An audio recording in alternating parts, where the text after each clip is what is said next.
हरि ओं यं ब्रह्मा वरुणेन्द्ररुद्रमरुतः स्तुन्वन्ति दिव्यैः स्तवैर्वेदैः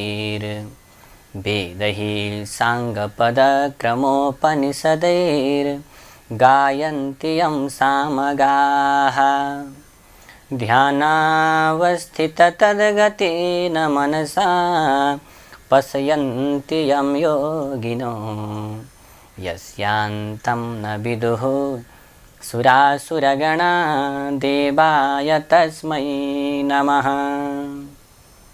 श्रीमाच्चन्दनचर्चितो ज्वलवपु शुक्लाम्बरा मल्लिका मालालङ्कृतकुण्डला प्रविलसन् मुक्तावली शोभिता सर्वज्ञाननिदानपुस्तकधरा रुद्राक्षमालाकरा वाग्देवी वदनाम्बुजे वसतु मे त्रैलोक्यमाता चिरम्। मूकं करोति वाचालं पङ्गुं लङ्घयते गिरिं यत्कृपातमहं वन्दे परमानन्दमाधवम्।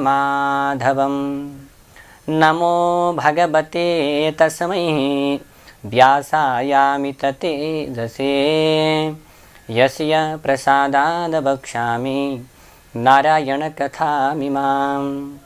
नारायणं नमस्कृत्य नरं चैव नरोत्तमं देवीं सरस्वतीं व्यासं ततो जयमुदीरयेत्। ओम श्री स्वस्थानी परमेश्वर्यै नमो नमः।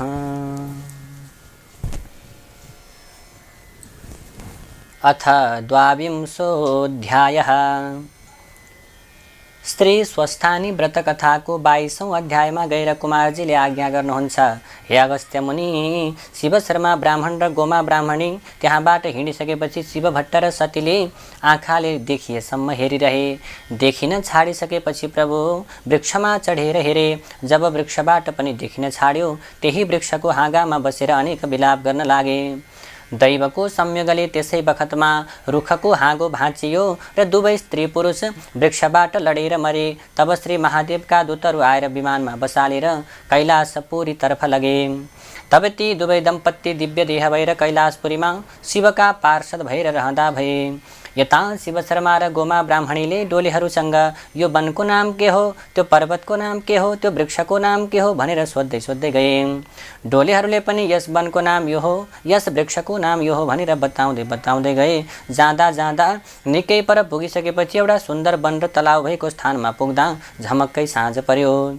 त्यही बास बसेर खानपिन गरेर सुते। थकाइ लागेको हुनाले उनीहरू भुसुक्कै आनन्दसँग निदाए। त्यही बेला श्री महादेवको श्रापले चोरहरू आएर गोमा ब्राह्मणीका माता र पिताले दिएको सम्पत्ति र शरीरको गहना समेत सबै चोरेर लगेछन्।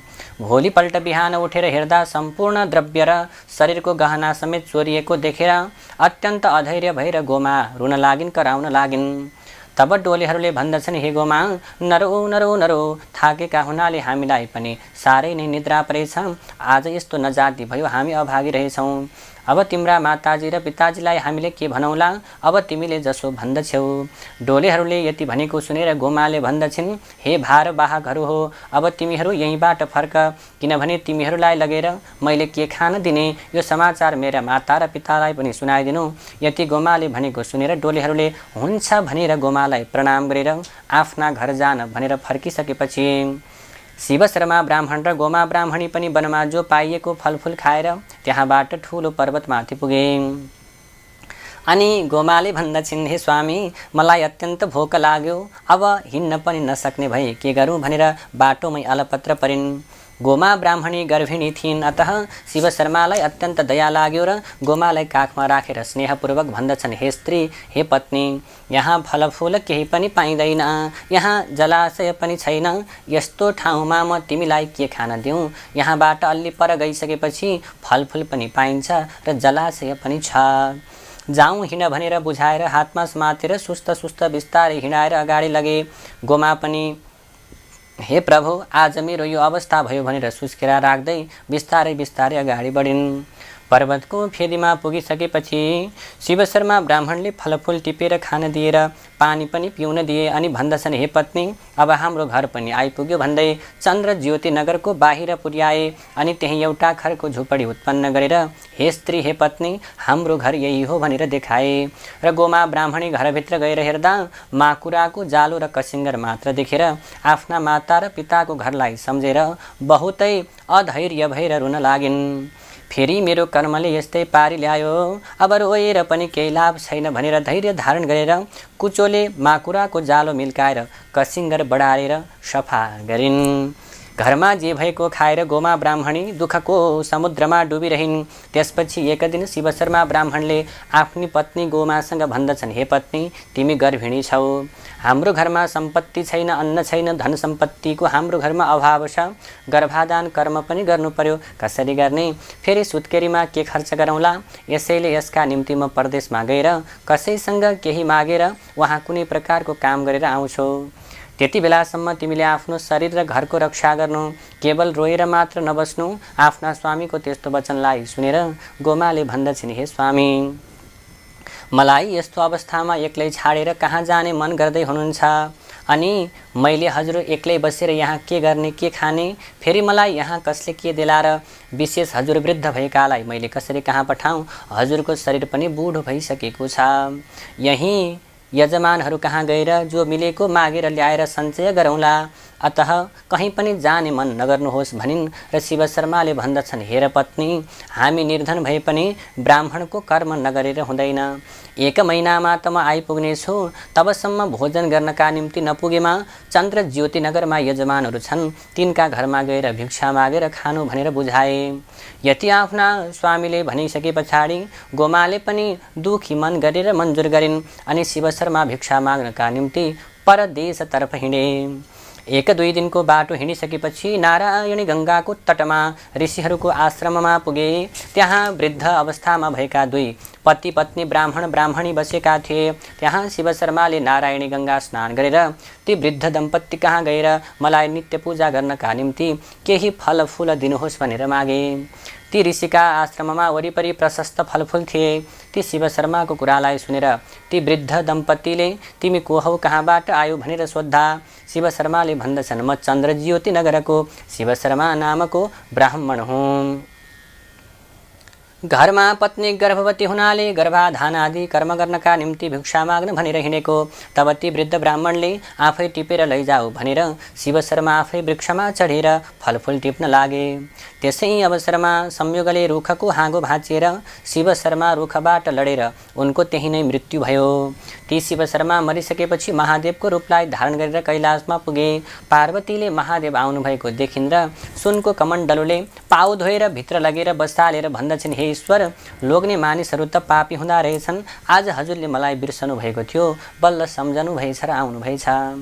हेर हेर, सुखमा बसेकी त्यो गोमालाई कलबल छलले ल्याएर गर्भिणी तुल्याएर दुःख दिएर त्यस्ता ठाउँमा एक्लै मिल्काएर आउनुभयो। अब त्यसले के गरेर खाली? यस्तो पार्वतीले भनेको सुनेर महादेवले हाँस्दै भन्नुभयो, हेर प्रिय, सेवक र भक्त भन्दामा पाप पनि गर्नु पर्दछ। गोमा पनि अब सुखी हुनेछ, तिमीले सन्देह नगर। त्यसपछि भिक्षा माग्न गएका शिव शर्मा धेरै दिन बितेर पनि घरमा फर्किएनन् र गोमाले अनेक दुःख सहेर चन्द्रज्योति नगरमा गएर भिक्षा मागेर ल्याएर गर्भाधान कर्म संस्कार सम्पन्न गराइन्। महिना पूर्ण भयो र सबै राज लक्षणले युक्त छोरो जन्मियो। गोमाले चन्द्रज्योति नगरबाट ब्राह्मणहरूलाई डाकेर ब्राह्मणका मर्यादाले नामाकरण अर्थात् न्वारण संस्कार गराइन्। ती ब्राह्मणहरूले ज्योतिष शास्त्र विचार गरेर नवराज नाम राखिदिए। घर जाने बेलामा, हे गोमा, यो बालक नवराज सबै राज लक्षणले युक्त छ र राजा पनि हुन सक्दछ र तिमीलाई सुख र सन्तोष दिनेछ, यसमा तिमीले शङ्का नमाने। यस्तो ब्राह्मणहरूको वचनलाई सुनेर गोमाले मनमा आनन्द मान्दै श्रद्धाका साथमा भोजन दक्षिणा दिएर बिदा गरिन्। त्यसपछि नवराज बालकलाई गोमाले अर्काको ढिकी जाँतो गरेर धागो काटेर पालन पोषण गरिन्। नवराज बालक पनि शुक्ल पक्षका चन्द्रमा जस्तै प्रतिदिन बढेर अलि ठुलो भएर खेल्न जाँदा मित्रहरूले जे भने पनि सुनिरहन्थे। कहिल्यै झगडा गर्दैनथे, खेलिसकेर सरासर घरमा आउँथे। आमाले जो दिएको खाएर सन्तोषै रहन्थे। आफ्नो छोराको स्वभावलाई देखेर गोमा अत्यन्त प्रसन्न भएर यजमानहरू कहाँ गएर भन्दछिन्, हे यजमान हो, मेरो छोरो नवराज आफ्ना साथीहरूसँग खेलेर घरमा आउँछ, खान देऊ पनि भन्दैन, किन दिनौ पनि भन्दैन, रिस पनि गर्दैन, यो मिठो र यो नमिठो पनि भन्दैन, दिए खान्छ नदिए चुप लागेर बसिरहन्छ। फेरि मेरा स्वामी पनि घरमा छैनन्, सम्पत्ति पनि छैन, सबै यजमानहरूले दयाले दिएको एक साग खाएर बाँचिरहेकी छु।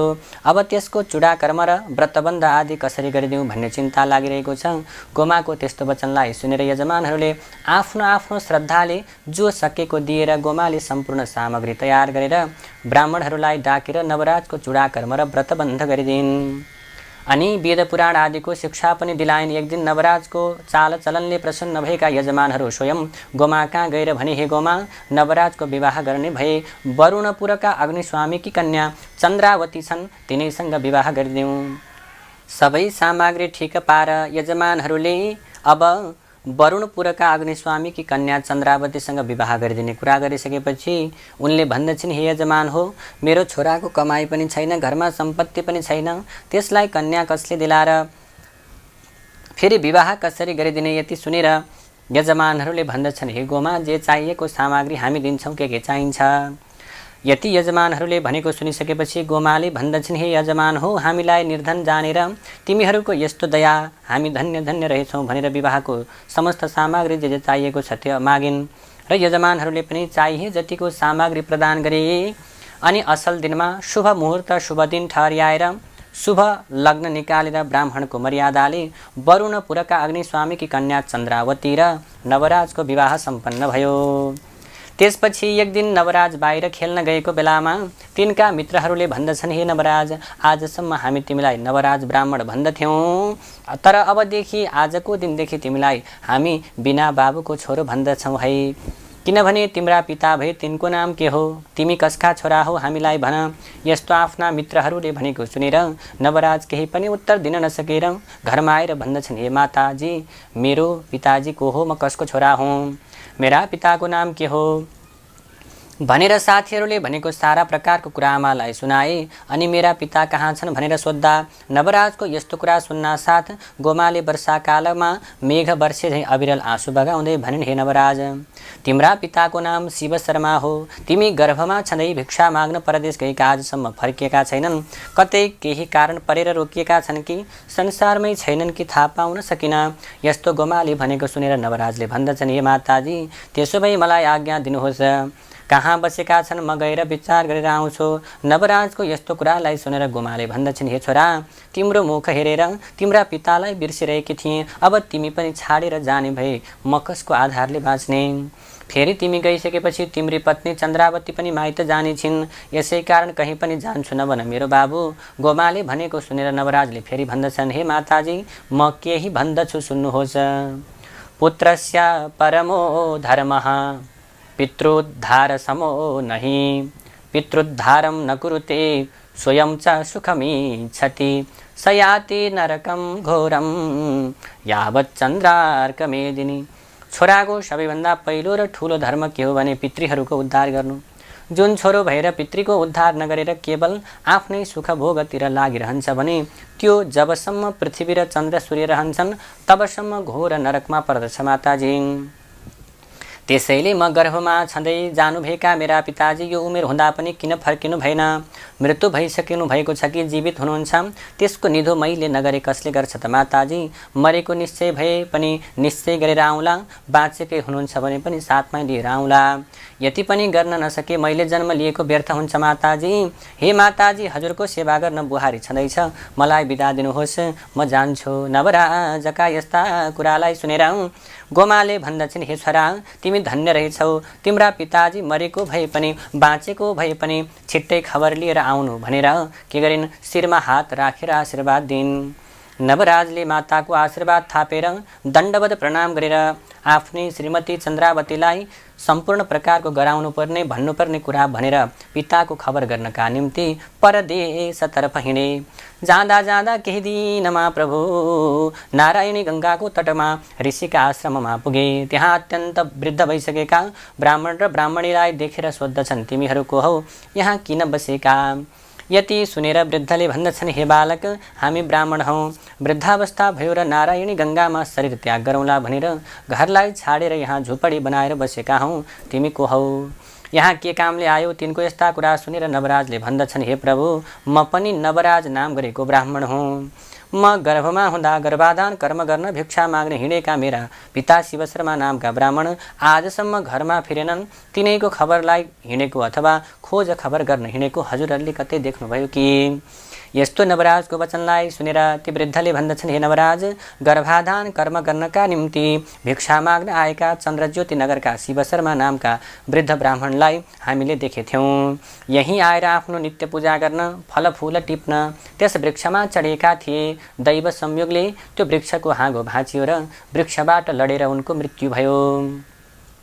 हड्डीको केही अवशेष त अझसम्म पनि छ होला, त्यहाँ गएर हेर। यस्तो त्यो वृद्ध ब्राह्मणले भनेको सुनेर नवराज अत्यन्त दुखी हुँदै अत्यन्त रुँदै रुँदै त्यो रुखमुनि गएर हेर्न थाल्दछन्।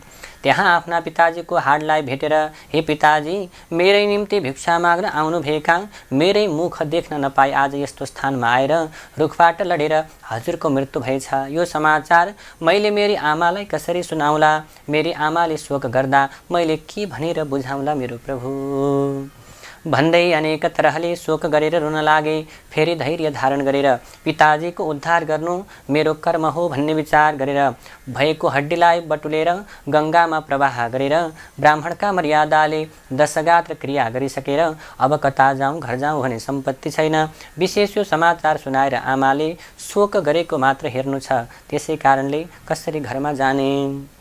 बरु यतै कुनै राजाको सेवा गरेर नोकरी गरेर केही द्रव्य लिएर घरमा जानु असल होला भन्ने विचार गरेर नजिकैको सहरमा गएर राजाको सेवा गर्न लागे।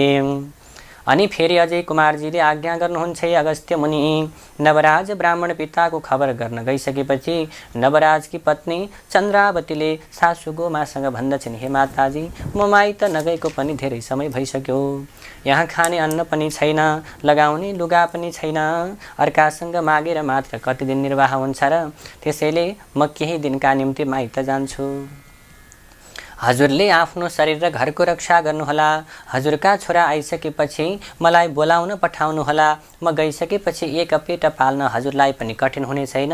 त्यसैले माताजी म जान्छु भनेर सासूलाई प्रणाम गरेर के गरिन्? चन्द्रावती माइततर्फ गइन्। चन्द्रावती हिँडिसकेपछि गोमा ब्राह्मणी आफूलाई दुःख परेको देखेर भिक्षुका रूप श्री महादेवले दिएको श्राप सम्झेर भन्न लागिन्, म 7 वर्षकी हुँदा 70 वर्षका वृद्धसँग विवाह भयो। ती पनि भिक्षा माग्न गएका आजसम्म फर्केनन्। छोरा बुहारीले पनि छाडेर गए। म यस्तो अवस्थामा आज एक्लै रुनु पर्यो भन्दै धिक्कार रहेछौ। उस दिनमा मलाई श्राप दिने भिक्षुक श्री महादेव नै रहेछन्। हे जगदीश्वर, मैले जानिन, मेरा अपराधलाई क्षमा गर्नुहोस्। हे शम्भो, हजुरलाई कोटि कोटि नमस्कार छ। अब मेरो रक्षा गर, कि त रक्षा गर, कि त यो प्राणलाई हर भन्दै आँसुका धारा बगाएर रोएर कराएर बौलाही जस्तै पागल जस्तै भएर हिँड्न थालिन्। यो कुरा कैलाशमा पार्वतीले चाल पाएर महादेवको आनन्द समयमा बिन्ती गर्नुहुन्छ, हे नाथ, त्यो गोमाको दुःख बिचरा हेर्नुहोस् त, त्यो पनि हजुरकै पत्नी हो, त्यसलाई कष्ट दिनु योग्य छैन। मलाई त साह्रै दया लाग्यो मेरो प्रभु, म त्यसको लागि केही उपाय गरौँ कि? आज्ञा भए श्री स्वस्थानी परमेश्वरीको व्रत गराउँ र दुःखका सिन्धुबाट उसलाई पार गराउनु पर्यो। यस्तो पार्वतीको प्रार्थनालाई सुनेर महादेवले हुन्छ त्यसै गर भनेर आज्ञा दिनुभयो। अनि पार्वतीले सप्त ऋषिहरूलाई डाकेर तिमीहरू मर्त्यमण्डलमा जाऊ र चन्द्र ज्योति नगरमा गोमा नाम गरेकी ब्राह्मणी छन्, साह्रै कष्टमा परेकी छन्, उनलाई गएर श्री स्वस्थानी परमेश्वरीको व्रत गराएर आओ। यति भनेर आफूलाई भगवान विष्णुले बताएको सम्पूर्ण व्रतको विधि बताइन्।